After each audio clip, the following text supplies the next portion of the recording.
பிரதமர் மோடி அவர்களுடைய 10 ஆண்டு கால அராஜக ஆட்சி நாட்டை சீரழித்திருக்கிற அத்தனை விஷயங்களையும் எடுத்துச் சொல்லி மோடி ஆட்சியை மாற்ற வேண்டும் என்று நாங்கள் வாக்குகளை கேட்டுக்கொண்டிருக்கிறோம்.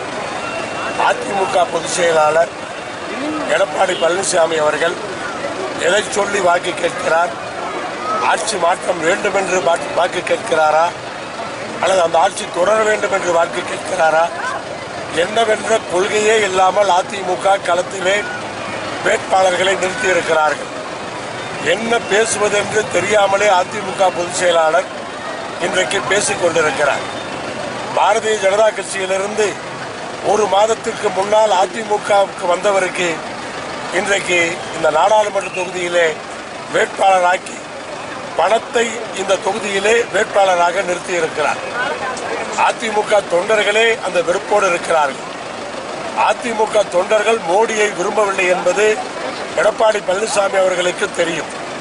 ஆனால் ஒரு இடத்தில் கூட மோடியினுடைய ஒரு தவறான ஆட்சியை பற்றி அவர் பேசவே இல்லை. அப்படி என்றால் யாருக்காக அவர் ஓட்டு கேட்கிறார்? எந்த விதமான குறிக்கோளும் இல்லாமல் இன்றைக்கு தேர்தல் களத்தில் இருக்கிற அதிமுக வேட்பாளர்களுக்கு மக்களும் எப்படி ஓட்டு போடுவார்கள்? என்ன காரணமும் சொல்லாமல் எப்படி அவர்களுக்கு ஓட்டு போடுவார்கள்?